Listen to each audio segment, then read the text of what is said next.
Bismillah, assalamualaikum warahmatullahi wabarakatuh. Alhamdulillah, nahmaduhu wa nasta'inuhu wa nastaghfiruh wa na'udzu billahi min syururi anfusina wa min sayyiati a'malina. Man yahdihillahu fala mudilla lahu wa man yudlil fala hadiyalah. Wa asyhadu an la ilaha illallah wahdahu la syarika lah wa asyhadu anna Muhammadan 'abduhu wa rasuluh la nabiyya wa la rasula ba'da. Allahumma salli wa sallim wa barik ala nabiyyina Muhammad wa ala alihi wa ashabihi wa man tabi'ahum bi ihsanin ila yaumiddin. Amma ba'd.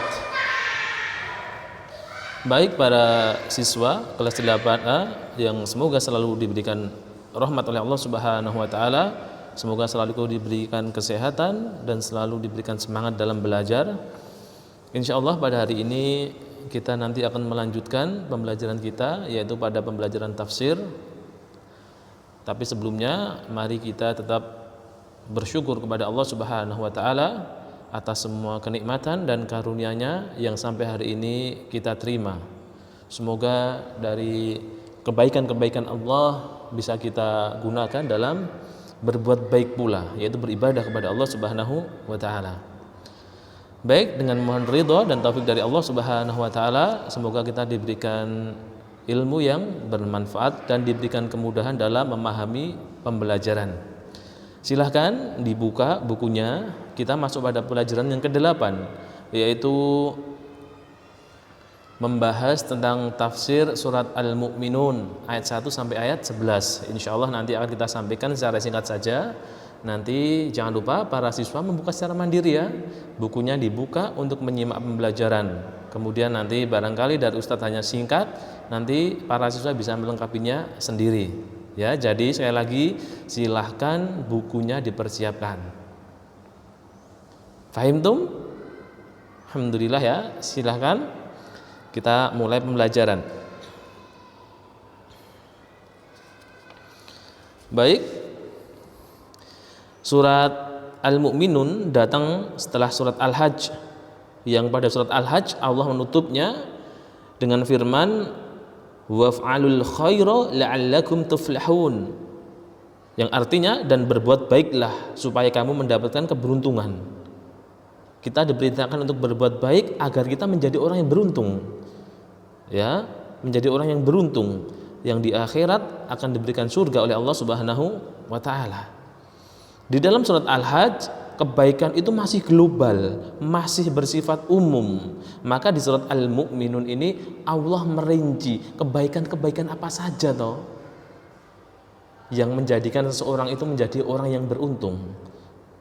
Ya, maka di dalam surat Al-Mu'minun ayat yang pertama adalah qad aflahal mu'minun. Ya, sungguh beruntung orang-orang yang beriman. Alladzina hum fi sholatihim khashi'un walladzina hum 'anil lagwi mu'ridun walladzina hum li furujihim walladzina hum lizza'ati fa'ilun walladzina hum li furujihim hafidun illa 'ala azwajihim aw ma malakat aymanuhum fa innahum ghairu malumin faman ibtagha wara'a dzalika faulaika humul 'adun walladzina hum li amanatihim wa 'ahdihim ra'un walladzina hum 'ala shalawatihim yuhafidun ulaika humul warithun alladzina yarithunal firdausa hum fiha khalidun. Itu dari ayat yang akan kita bahas tafsir singkatnya. Langsung saja kita mulai dari kosakata ya. Baik, ada dua kosakata di dalam surat Al-Mu'minun yang disampaikan oleh penulis. Yang pertama yaitu al-lagwu. Ya, al-lagwu. Apa itu al-lagwu? Apa-apa yang tidak bermanfaat padanya, baik itu yang berupa ucapan ataupun perbuatan. Jadi sesuatu yang sia-sia, tidak memberikan manfaat sama sekali, tidak memberikan manfaat apa-apa. Yang kedua al-aduna, yaitu melampaui yang halal kepada yang haram. Jadi sesuatu yang halal itu ada, tapi sebagian orang memilih yang haram. Selanjutnya kita masuk pada tafsir surat Al-Mu'minun ayat 1 sampai ayat 4 dulu ya, sesuai yang di buku. Yang pertama qad aflahal mu'minun, sungguh beruntung orang-orang yang beriman, yaitu beruntung dan mendapatkan semua kebaikan. Siapa tadi? Orang-orang yang beriman, yaitu orang-orang yang beriman kepada Allah dan Rasulnya Sallallahu Alaihi Wasallam. Maka dia beruntung orang-orang yang beriman itu, yang mengimani Allah dan Rasulnya. Sifat mereka seperti apa lagi? Alladzina hum fi sholatihim khashi'un, yaitu mereka yang hatinya benar-benar ditunjukkan untuk mengerjakan sholat. Jadi ketika orang itu sholat, hatinya benar-benar ya ini sholat.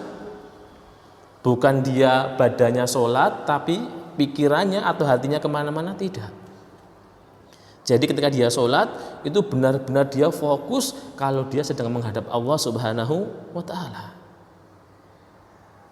Dan orang yang baik sholatnya dapat dilihat dari tenangnya anggota badan, tidak gojek, tidak main-main, tidak banyak gerak, tidak. Jadi dia memang benar tenang dari badan yang dapat dilihat, dan hatinya benar-benar fokus kalau dia itu sedang menghadap Allah Subhanahu wa Ta'ala. Walladzina hum 'anil lagwi mu'ridun, yaitu mereka yang meninggalkan semua perkara yang tidak bermanfaat, baik perkara itu yang berupa ucapan ataupun berupa perbuatan. Jadi meninggalkan hal-hal yang sia-sia, ia tinggalkan. Ia hanya mengerjakan hal-hal yang bermanfaat saja, terutama untuk akhiratnya.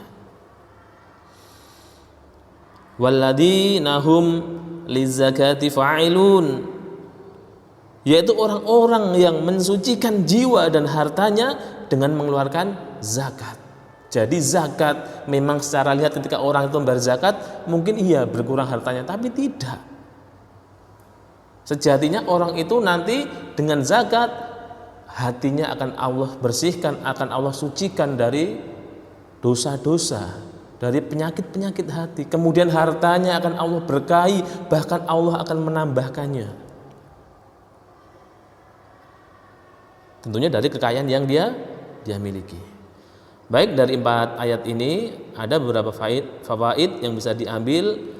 Yang pertama adalah sesungguhnya orang-orang yang benar-benar beruntung di dunia dan akhirat adalah orang yang beriman. Maka ayo, hari ini kita sudah beriman apa belum? Ya, seandainya kita belum atau iman kita sangat lemah, ayo kita berusaha untuk meningkatkan iman kita. Karena iman itu mempunyai sifat kadang naik kadang turun. Iman seseorang akan naik ketika dia mengerjakan ketaatan-ketaatan kepada Allah. Sedangkan imannya akan turun, akan melemah ketika dia bermaksiat. Maka hendaknya kita menjaga diri kita dari perbuatan maksiat, tentunya dengan pertolongan Allah Subhanahu wa Ta'ala. Kita mohon kepadanya. Yang berikutnya, sesungguhnya kekhusyuan dan kehadiran hati dalam sholat merupakan inti dan tujuan terbesar dari sholat. Jadi sholat yang bermutu, sholat yang berkualitas adalah sholat yang khusyuk, yang ketika mengerjakannya itu benar-benar hatinya meyakini bahwa dia sedang sholat, sehingga hatinya tidak kemana-mana, tidak memikirkan urusan-urusan dunia. Ya, dan itu juga diaplikasikan pada anggota badannya yang tenang dalam mengerjakan sholat. Selanjutnya, keutamaan berpaling dari semua yang tidak bermanfaat, yang tidak ada kebaikan padanya. Dan hal itu termasuk salah satu bentuk apakah keimanan atau keislaman seorang itu baik atau tidak. Sebagaimana disampaikan oleh Rasulullah SAW, beliau bersabda, min husnil islamil mar'i tarkuhu ma la yaghnihi. Termasuk kebagusan Islam seseorang yaitu ketika orang itu meninggalkan apa yang tidak bermanfaat baginya. Ya, yang tidak bermanfaat tinggalkan, kerjakan hal-hal yang bermanfaat. Dan yang selanjutnya adalah sesungguhnya termasuk sifat terpenting orang beriman adalah membayar zakat. Yang ini merupakan rukun Islam yang ketiga. Rukun Islam, sesuatu yang harus dipenuhi. Seandainya dia tidak memenuhi, maka bisa jadi Islamnya batal. Kalau dia menolaknya, dia diwajibkan untuk zakat, dia nggak mau. Untuk apa zakat? Zakat itu enggak ada hukum wajib dan yang lain, dia menolak hukum wajib sedangkan dia tahu, sedangkan dia mau, maka bahaya bagi keislamannya. Ya, karena termasuk rukun Islam. Kita masuk ke pembahasan yang berikutnya, yaitu di tafsir surat Al-Mu'minun ayat 8 sampai ayat 5 sampai ayat yang ke-8. Walladzina hum li furujihim hafizun, yaitu mereka yang tidak melakukan zina dan tidak membuka aurat mereka, baik aurat untuk laki-laki ataupun aurat bagi perempuan. Mereka benar-benar menjaga dirinya dari memperlihatkan auratnya kepada orang lain. Ya, lebih-lebih perempuan harus benar-benar dijaga auratnya, karena perempuan adalah fitnah bagi laki-laki yang paling besar, sehingga harus ditutup celah-celah dalam fitnah tersebut, harus benar-benar dihilangkan supaya tidak terjadi fitnah kepada laki-laki. Berikutnya, illa ala azwajihim aw ma malakat aymanuhum fa innahum ghairu malumin, kecuali mereka itu bersama pasangannya, bersama istrinya, atau bersama budaknya pada zaman dulu ya, maka hal itu tidak mengapa, tidak ada celaan bagi mereka. Seandainya mereka misalnya berdua dengan istrinya, mungkin auratnya terbuka di hadapan istrinya, maka itu tidak masalah, karena itu mahramnya, dan dalam hal itu mereka tidak tercela, ya, tidak mengapa. Tapi syaratnya tadi, pasangannya atau budaknya. Kalau budak banyak di zaman dulu ya, zaman sekarang wallahu taala alam masih ada atau tidak. Berikutnya, faman ibtagha wara'a dzalika faulaika humul adun, barang siapa yang mencari kesenangan dengan selain istri atau budaknya, jadi dia mencari kesenangan melihat atau bahkan dia memperlihatkan auratnya kepada selain istri atau budaknya, maka dia telah melampaui, dia telah mengambil sesuatu yang haram, padahal dia diberikan sesuatu yang halal. Dia diberikan istri atau budaknya, tapi dia malah mengambil yang haram selain dari istri dan budaknya, dan berarti dia telah siap untuk menerima hukuman, azab dan kemurkaan Allah Ta'ala. Ya, maka hendaknya, ayo kalau ada yang halal, kenapa kita mesti cari yang haram? Kalau bagi anak-anak atau bagi siswa belum ya, belum waktunya. Yang penting kalian belajar dan faham tentang agama. Semoga kalian dibekali dalam pemahaman yang benar. Walladzina hum li amanatihim wa ahdihim raun, dan orang-orang yang menjaga semua yang diamanahkan kepadanya dan menunaikan semuanya dengan menunaikan yang telah dia janjikan. Orang yang amanah, ya, orang itu menjaga semua yang diamanahkan kepadanya, benar-benar dijaga dari amanah orang lain tersebut, dan dia menunaikan atau menepati apa-apa yang telah ia janjikan. Kita masuk berikutnya ke ayat yang ke-9 sampai 11. Walladzina hum ala sholawatihim yuhafizun, yaitu mereka yang terus-menerus mengerjakan sholat pada waktu-waktunya. Jadi hendaknya kalau kita benar-benar tidak ada hal yang sangat darurat, hal yang sangat mendesak, kerjakan sholat pada waktunya. Tentunya dengan cara yang telah dicontohkan oleh Rasulullah Sallallahu Alaihi Wasallam.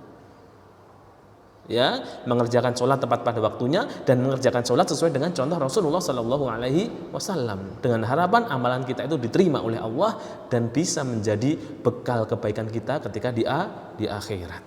Ulaika humul warithun, mereka itulah ciri-ciri yang telah disebutkan di awal tadi adalah orang-orang yang beriman itu akan mewarisi surga. Ya, surga apa? Adalah surga Firdaus. Alladzina yarithunal firdausi, alladzina yarithunal firdausa hum fiha khalidun. Adalah orang-orang yang akan menempati surga Firdaus, surga yang derajatnya paling tinggi, yang di dalam surga itu tidak akan pernah putus, tidak akan pernah hilang kenikmatan bagi penghuninya, terus menerus akan pena. Orang yang sudah masuk surga Firdaus, dia mendapat pelayanan yang paling eksekutif, VIP, paling mewah, dan itu terus menerus tidak ada akhirnya, tidak terbatas seperti dunia. Mungkin orang diberikan umur hanya 100 tahun, mungkin ada yang 200 tahun, ada yang 50 tahun, itu selesai di dunia. Tapi akhirat khalidina fiha abada, selama-lamanya, langgeng. Kalau dia menjadi penghuni surga, dia menjadi penghuni surga yang kekal, penuh dengan kenikmatan, dan tidak ada kenikmatan di surga yang membosankan, tidak seperti dunia. Seandainya kalian setiap hari diberi lauk ayam goreng terus selama 1 tahun, pasti kalian blenger bosan. Tapi di surga tidak ada. Walaupun akan diberi makan sama terus, tidak akan pernah bosan. Itulah salah satu keutamaan surga dibanding kehidupan di dunia.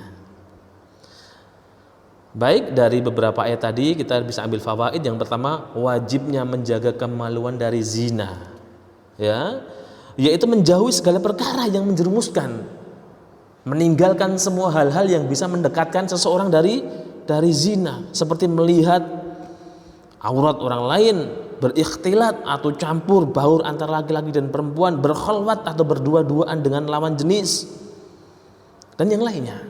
Kita cegah itu semua biar kita tidak terjerumus dalam perbuatan zina.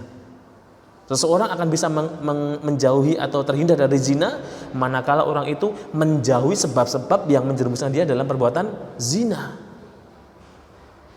Ya, maka sebab-sebab itu harus dihentikan, harus diputus. Yang kedua, wajib menjaga dan memelihara amanah. Itu adalah sifat orang yang beriman. Ketika diberi amanah, dia akan menjaganya dengan sungguh-sungguh.